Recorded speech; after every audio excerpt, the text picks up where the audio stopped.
Tatis Jr. almost died, but he ain't the only one, cause MLB players almost died from car crashes, and even from tsunamis. But first, this World Series champion who escaped death, not once, not twice, and not even 3 times.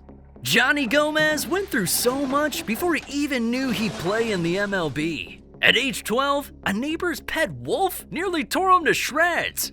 Then when he was 15, the flame of a candle caught his sleeping bag, and he woke up just in time not to get burnt alive.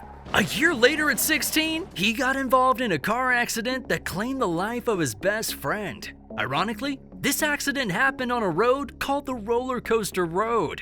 Kinda like confirming to Johnny the kind of life he's been experiencing and will experience. 3 near-death instances sounds too many, but those were not the worst of it.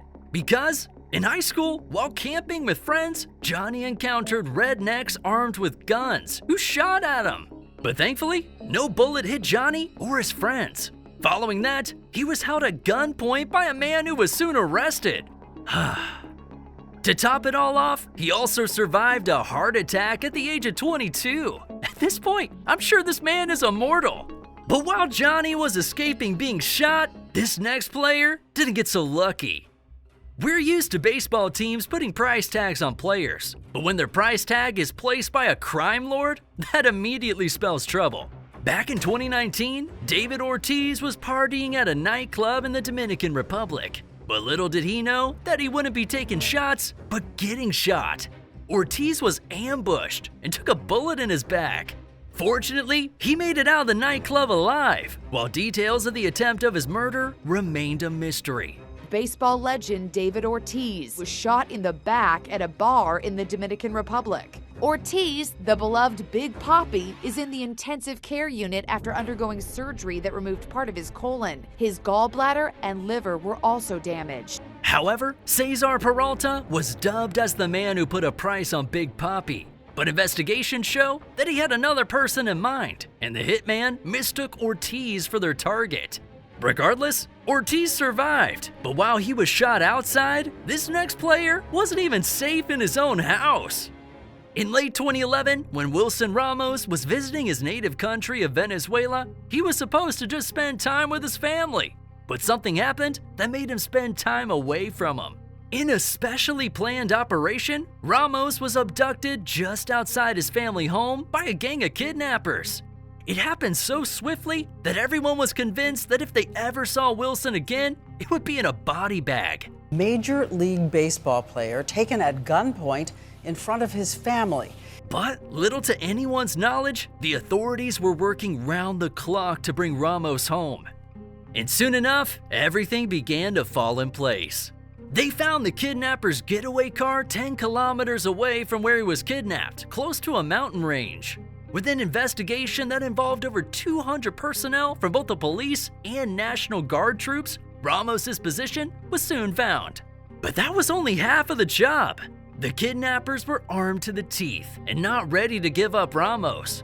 A gunfight ensued with Ramos in the middle of it. But at the end of the day, the kidnappers were overpowered. Several were arrested, and Wilson Ramos returned to his family and team alive. I'm safe now.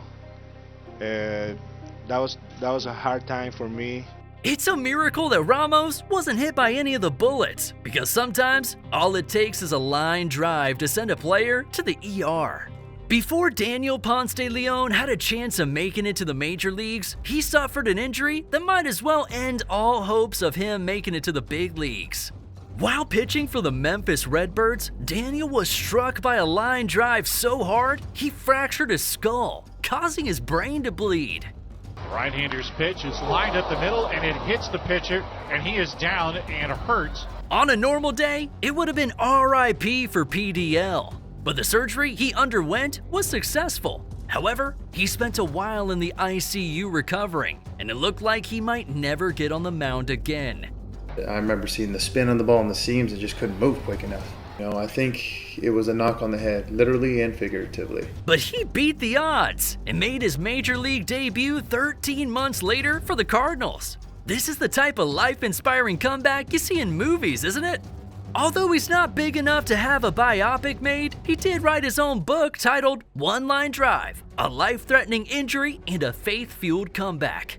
Most people wouldn't have survived his injury, let alone go back to playing the sport that caused him the injury in the first place.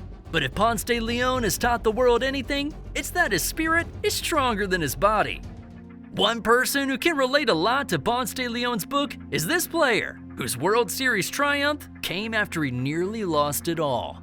Freddy Freeman is quite the player with a bat on the plate. But in 2020, when he was on his bed with a blanket, it felt more like a deathbed than a place for a cozy nap.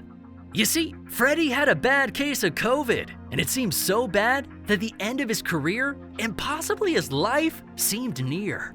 Freddy was having temperatures reading over 100 degrees. This is the kind of temperature where seizures and permanent brain damage start setting in. He was isolated to keep his colleagues and family safe, but his body would have to pull off a miracle to keep him alive. As a former member of the Braves, Freddy's immune system held its own against the virus, and he broke the fever and returned to duties. The crazy thing is Friday morning, I woke up in a pool of sweat. My body was really, really hot, so I said, please don't take me. I wasn't ready. At the time, COVID was as good as a death sentence, but not for Freeman, who went on to win a World Series a year after. But while Freddy Freeman was fighting a virus, this next MLB legend was almost living a Fast and Furious movie.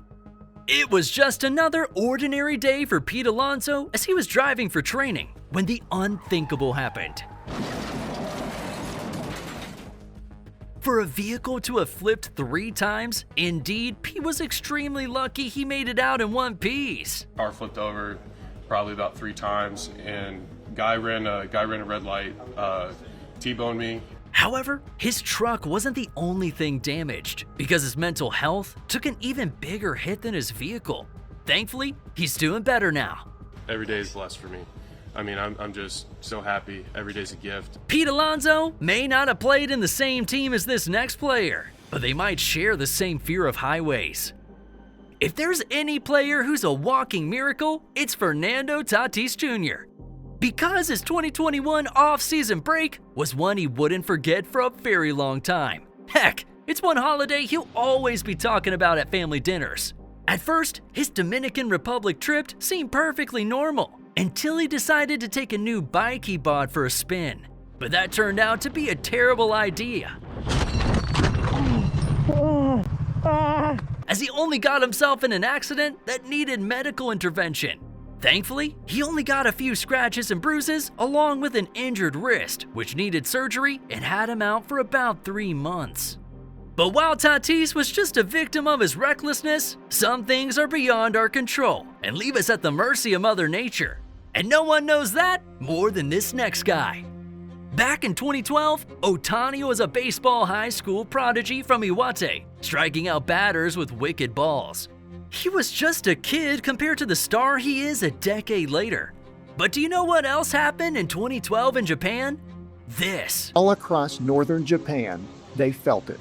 A violent earthquake. In coastal cities, people knew what to do next. Run to higher ground. The 2012 Sanriku earthquake was a magnitude 7.3 earthquake off the coast of northern Japan. Cities in Iwate Prefecture like Kamaishi were affected as the tsunami waves left the coastal regions destroyed and full of debris. The tsunami had already washed up most of the coastal regions, but that didn't mean the hinterlands were safe. This meant Otani's family, like others, had to flee their homes to somewhere safer. To think that MLB could have lost one of its biggest stars before he even went pro is crazy. And even Otani knows how fortunate he is to be where he is today. That's why in 2024, when Western Japan suffered the same fate his home did, he didn't think twice about having his organization raise up to $1 million for victims. But sometimes, it's not large earthquakes or tsunamis that threaten life, but something really, really small.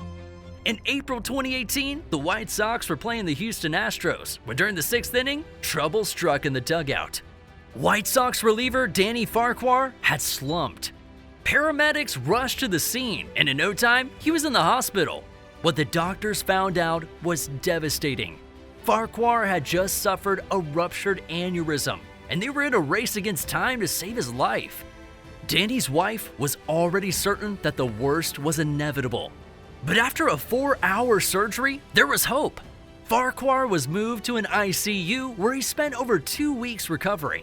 He spent 2 months out of action, and a year after that fateful day, he made his comeback to pitching.